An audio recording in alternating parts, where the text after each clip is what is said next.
So hi everyone, welcome back to another new video. So guys, finally इंजिनिअरिंगच्या कॅपराउंडच्या registration प्रोसेसबद्दल एक मोठी update आलेली आहे. या सीड्स त्यांनी आता तुम्हाला एक शेड्यूल प्रोव्हाइड केलं आहे. त्याच्यामध्ये पूर्ण तुम्हाला कॅपराउंडचं शेड्यूल प्रोव्हाइड केलं आहे. म्हणजे कुठल्या डेटला कुठली प्रोसेस तुमची होणार आहे, तर हे सगळं शेड्यूल तुम्हाला ह्या नोटीसमध्ये प्रोव्हाइड केलेलं आहे. आणि ही जस्ट नोटीस रिलीज झाली आहे. तुम्ही ते बघू शकता की 27 डेट ही ते दिलेली आहे. म्हणजे आजच ही नोटीस रिलीज झाली आहे. आणि कालच्या पण व्हिडिओमध्ये मी तुम्हाला सांगितलं होतं की जेव्हा ट्विट ते रिलीज झालं होतं, जे आपल्या चंद्रकांत पाटील सरांनी जे ट्विट आपलं केलं होतं की 28 पासून तुमची रजिस्ट्रेशनची प्रोसेस सुरू होईल, तर त्या व्हिडिओमध्ये पण मी तुम्हाला सांगितलं होतं की आदल्या दिवशी तुम्हाला शेड्यूल बघायला मिळेल. आणि तसंच काही आता सीड्सने आपल्याला शेड्यूल प्रोव्हाइड केले. आता काय नक्की शेड्यूल आहे, कुठल्या डेटला कोणती प्रोसेस तुम्हाला करावी लागेल, तर हे सगळं आपण ह्या व्हिडिओमध्ये डिस्कस करणार आहोत. सगळ्यात पहिले ही PDF तुम्ही ओपन केल्यानंतर सगळ्यात पहिले वरती तुम्हाला सगळे इन्स्ट्रक्शन दिले आहेत. तुमचे कोणते कोणते मोड आहेत डॉक्युमेंट व्हेरिफिकेशनचे, तर हे सगळे इन्स्ट्रक्शन दिलेत. त्यातून मी टेन्शन घेऊ नका. तुम्हाला डॉक्युमेंट व्हेरिफिकेशन कसं करायचं आहे, काय करायचं आहे, हे सगळं मी तुम्हाला सांगेन. जस्ट तुम्ही ह्या चॅनलसोबत कनेक्टेड राहा, सबस्क्राईब करून ठेवा. त्याच्यानंतर खाली अजून काही काही इन्स्ट्रक्शन दिलेले आहेत. आपण मेन शेड्यूल बघूया की नक्की आपल्या कुठल्या डेटला काय प्रोसेस होणार आहे. ह्या इथे जर आपण बघितलं तर ऑनलाईन रजिस्ट्रेशन फॉर ॲडमिशन आपल्याला हे ते फीसाठी दिलेलं आहे की तुम्हाला किती फी पे करावी लागेल. सो इन केस ह्या इथे तुम्ही बघू शकता की candidate who have registered for MST CET 2025 are not required to pay any fees. म्हणजे जर तुम्ही CETची एक्झाम दिली असेल, CET 2025ची एक्झाम दिली असेल, तर तुम्हाला लक्षात असेल की आपण CETची एक्झाम देतानाच त्याच्या आधी म्हणजे रजिस्टर करताना आपण काही फी पे केली होती.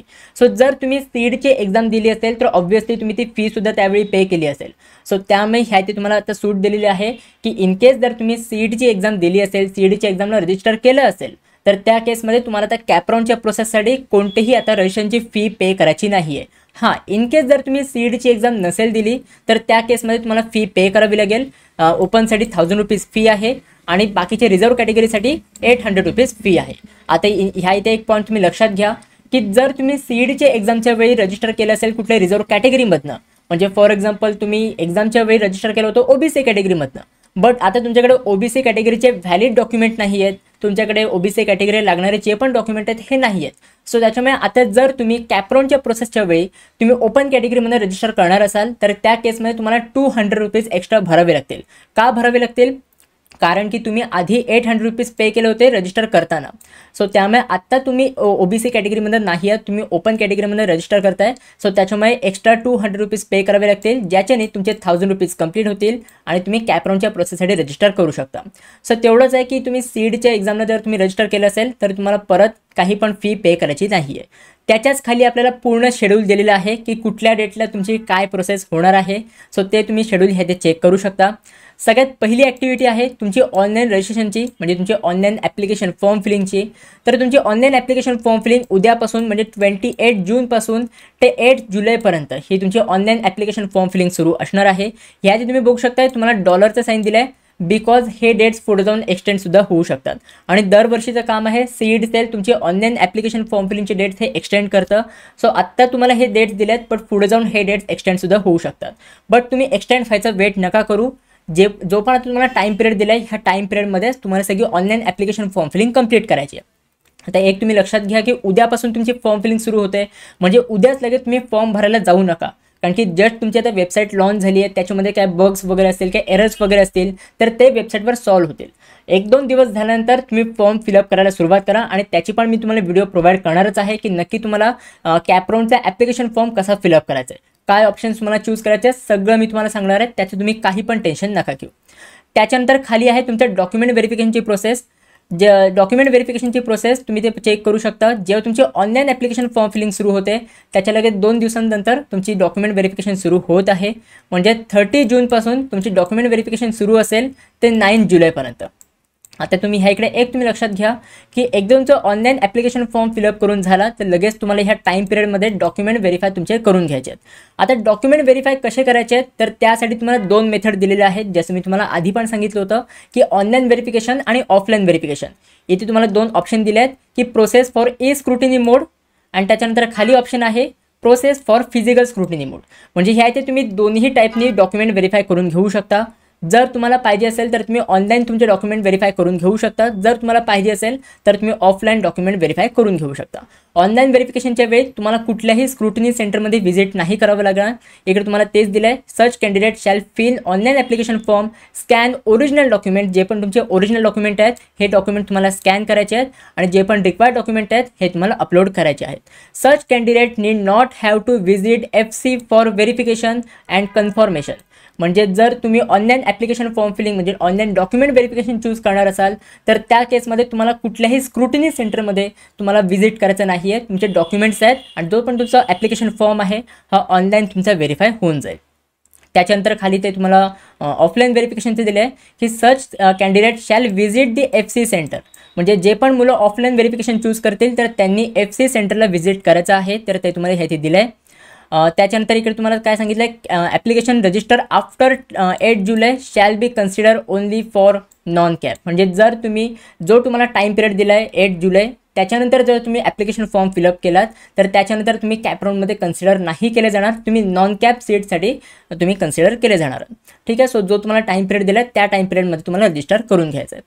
त्याच्यानंतर दिले तुम्हाला display of provisional merit list for Maharashtra state.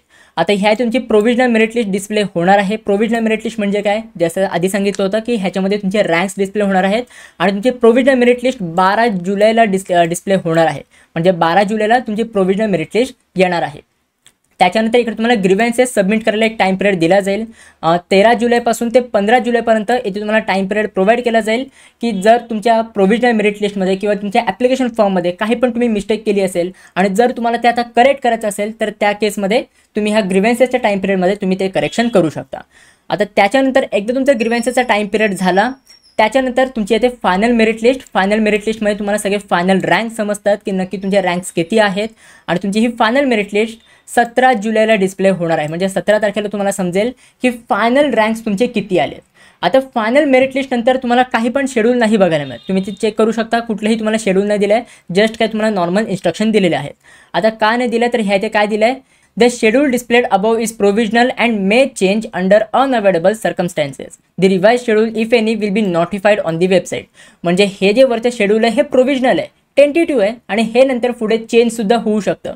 So त्याच्यामुळे वरतीच मी तुम्हाला काय दाखवलं होतं की इथे तुम्हाला डॉलरचा साईन दिला आहे. म्हणजेच काय की जर हे डेट्स जर तुमचे रजिस्ट्रेशनचे डेट्स एक्सटेंड झाले, काही पण कारणामुळे एक्सटेंड झाले, तर ही जी पुढची जी पण प्रोसेस आहे, जे पण तुमचे मेरिट लिस्टचे डेट आहेत, तुमचे ग्रीव्हन्सेसचे डेट्स आहेत, हे पण तुमचे पुढे ढकलले जाणार आहेत. आणि त्याच्यानंतर म्हणजे फायनल मेरिट लिस्ट नंतर तुमची मेन जी तुमची कॅपराऊंडची प्रोसेस आहे, कॅपराऊंड 1, कॅपराऊंड 2, कॅपराऊंड 3 किंवा जर होत असेल तर कॅपराऊंड 4, तर हे सगळे तुमच्या कॅपराऊंडचे शेड्यूल सगळं फायनल मेरिट लिस्ट नंतर तुम्हाला मिळणार आहे. आत्ता तुम्हाला कुठलंही कॅपराऊंडचे शेड्यूल नाही दिलं आहे, कारण की आता जस्ट तुम्हाला फायनल मेरिट लिस्टपर्यंत शेड्यूल दिलं आहे, कारण नंतर हे शेड्यूल पुढे चेंज होऊ शकतं. सो तुम्ही टेन्शन घेऊ नका, जस्ट तुम्हाला ते शेड्यूल दिलं आहे हे तुम्ही नीट बघा आणि ह्या शेड्यूलच्या अकॉर्डिंग तुम्हाला पुढची प्रोसेस करायची आहे. तसं मी तुम्हाला पूर्ण अपडेट करणारच आहे की पुढे तुम्हाला काय कसं करायचं आहे. त्यात तुम्ही अजिबात काही टेन्शन घेऊ नका, जस्ट तुम्ही आपल्या चॅनलसोबत कनेक्टेड राहा, सबस्क्राईब करून ठेवा. त्यासोबत जर तुम्हाला आपल्या पर्सनल काउन्सिलिंगमध्ये एनरोल करायचं असेल तर लवकरात लवकर एनरोल करून घ्या. खूप लिमिटेड सीट्स हे ते बाकी आहेत. त्याच्यानंतर खाली तुम्हाला इम्पॉर्टंट नोट वगैरे दिली आहे की तुम्हाला काय कसं करायचं आहे, कुठले डॉक्युमेंट म्हणजे ग्रीव्हन्सेस वगैरे हे कसं काय करायचं आहे, हे सगळं तुम्हाला दिलेलं आहे.